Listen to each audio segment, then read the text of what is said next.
Okay, one of the things you want to do if you have garlic and you buy some garlic and you cut it, and there's this this center part, this green part, you want to remove that because that will give you a very strong flavor, and you want to get rid of that. So that's how you want to prep your garlic. Now, the important thing to remember is that when you're making Italian-American sauce uses a lot more garlic than they would use in Italy, and that's okay. That's our taste buds. We like more garlic, and in Italy, of course, they wouldn't necessarily use as much in their sauces, especially if you're doing something like a bolognese sauce. Some people don't put any at all in. The true Italian way doesn't include garlic, but I like it, and I think that growing up where we did, with your mom's sauce and Italian-American sauces, we're used to the garlic flavor. So just keep that in mind. The next thing I'm prepping is what's called a sofrito, and a sofrito is carrot, celery, and onion. And what I'll do is I'll pulse that in a food processor. If you don't have a food processor, you can just mince it finely by hand. I know that your grandma just maybe takes chunks of carrots and puts the carrots in with the sauce, and then you can pull them out later. The reason for the sofrito, it adds a lot of body to your sauce, some really good flavor, and I would strongly advise you to make sure that you make it like this. It's very traditional Italian base for all of your sauces. The carrot helps to add some sweetness in case your tomatoes aren't quite as sweet. People have an annoying tendency to add sugar to their sauce, and that's not so great. Now today I'm going to be using San Marzano peeled tomatoes. I have 4 28-ounce cans of those. I'm not making a full batch. I have a smaller pot than I used to have. So I'll be making enough for, still quite a bit of sauce. Extra virgin olive oil, red wine, and of course your pork bones.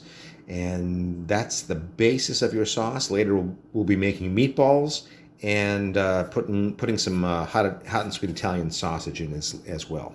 Again, that's optional. You don't have to do that if you just want to make the sauce. And these are your San Marzano tomatoes, whole peeled plum tomatoes. I'm going to squish them up either with my hand, or I might use an immersion blender, but I do that a little bit later after it begins to simmer. So basically, and don't get rid of these cans, okay, because you've got a lot of stuff you can rinse out of there and add to your sauce, because after this cooks down, that water will also evaporate and concentrate the flavors. So what I do is I might either, like I said, squish these up, or actually just start simmering it after I brown off the pork bones in the sofrito and deglaze it with wine, and then take the pork bones out and use an immersion blender to get that sauce consistency. If you don't have an immersion blender, by all means, just squish them with your hands and you'll have a little chunkier sauce. It'll be just as delicious. So these are starting to brown very nicely. I have the exhaust fan on, and also the sound of the sizzling oil. But don't be afraid to get some color on this. As soon as these brown, I'm going to put the vegetables in, the carrot, celery, and onion. Cook that down for about 5 or 6 minutes on a little bit of a lower heat, and then I'll deglaze it with the red wine. Okay, I've added the sofrito, which is the carrot, the celery, and the onion. Oh, a little steam there. And if you could smell this right now, your tongue would be falling out of your mouth. Between the pork, the onions. Now, I didn't add the garlic yet. I'm going to crush that later because garlic burns in a hurry, and you don't want it to burn.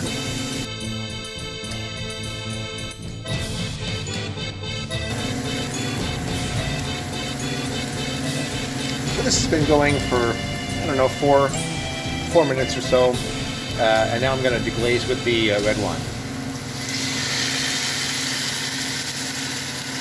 I'm going to let that evaporate about 90% of the way before I add the tomatoes.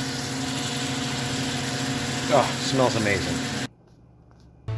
All right, I talked about an immersion blender. If you don't know what that is, it's also called a stick blender. Again, you don't have to have one. I tend to bring stuff that I used when I was working in the restaurant. And so when you're pureeing the tomatoes, it's just as easy as just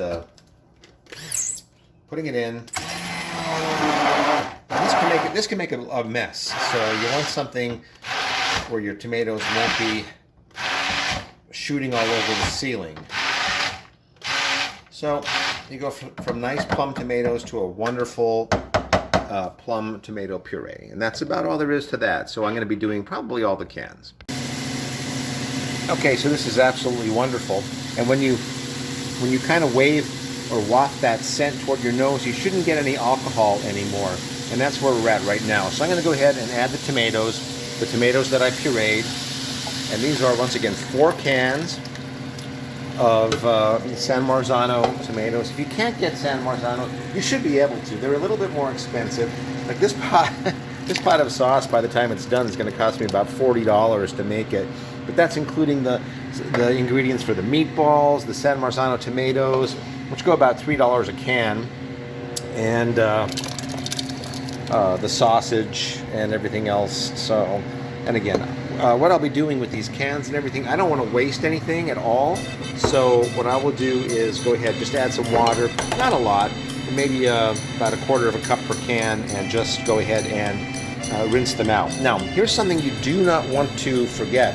A little pepperoncino or crushed red pepper flakes, about 1/8 to 1/4 of a teaspoon. It doesn't add a ton of heat, but it gives you that little bit of a kick that you need in a sauce like this. So we're just about done.